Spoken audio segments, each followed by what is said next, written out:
આપણે બધા પીડા મુજબ આવેલી છે ને, પીડા બેને ઉપાડી દીધી છે.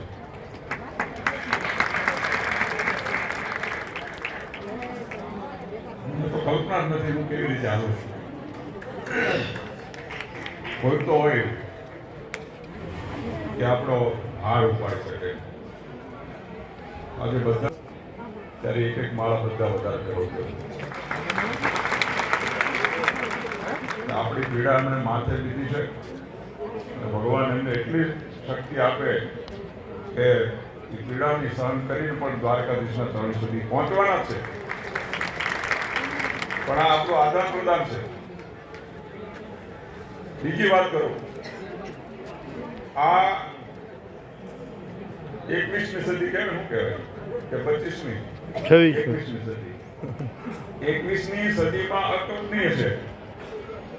પૂજ્ય અસવ બહુજી મહારાજશ્રી જે રીતે પદયાત્રામાં ચાલે છે, મારે કોઈ કમ્પેર નથી કરવી.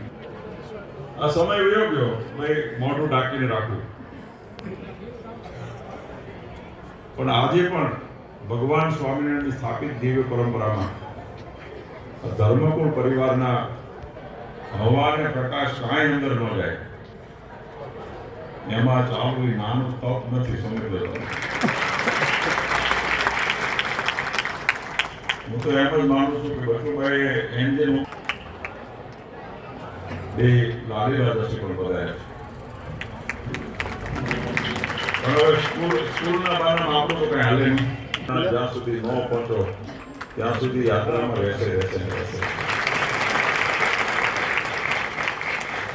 આજે તો 7 છે, 7-8 છે. એટલે આ બધી અલૌકિક બાબતો છે, કલ્પનાતીત બાબતો છે.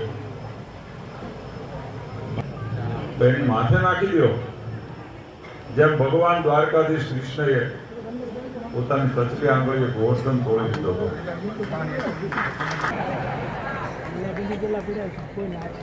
આપણું કેવું છે, પ્રજાપતિના હાથી જેવું છે. ડગલું મારે એટલે એક ડગલું હરખું હાલે, પાછો ટાઢો પડી જાય. ડગલું મારે 2 ડગલા પાછો દીધો. તમને નથી કહેતો, તમે સમજી જાઓ તો મને વાંધો નથી. વ્યવસ્થિત ચાલવાનો તે નથી કે આપણે જગતમાં મોટા ડંકા દેખાડી, પણ આપણે હાઈવે ઉપર આવીએ. ભગવાન દ્વારકાધીશ, ગોપીનાથજી મહારાજ, લક્ષ્મીનારાયણ દેવ, હરિકૃષ્ણ મહારાજ, રાધારામ દેવ, ધર્મકુળ છત્ર આપણી ઉપર છે. કાંઈ ન થાય, પણ છતાંય સ્વામિનારાયણ ભગવાને કીધું છે કે કૂવો હામો હાલે તૈર નહીં, હેઠો પડ. પછી એમ કે ભગવાને મને બચાવ્યો નહીં, તો એવું હાલે. કૂવો નો હટે, આપણે બચી જવું પડે ને. કૂવો રસ્તામાંથી જાય, એટલે આપણી જે જવાબદારી છે આપણે નિભાવવી પડે. અને આજ તો ક્યાં હાલ્યા છો, વાતો કરતા કરતા અહીંયા બી આવ્યા. આપણે વાતો જ કરીને એ બીજું કઈ કર્યું. એ ભજન કરજો, વાતો તો આખી જિંદગી કરવાની છે, જિંદગી આખી. અને રાતે તમતાર આખી રાત રોડે બેહીને કરજો. એકાબીજાને હોવા નથી દેતા.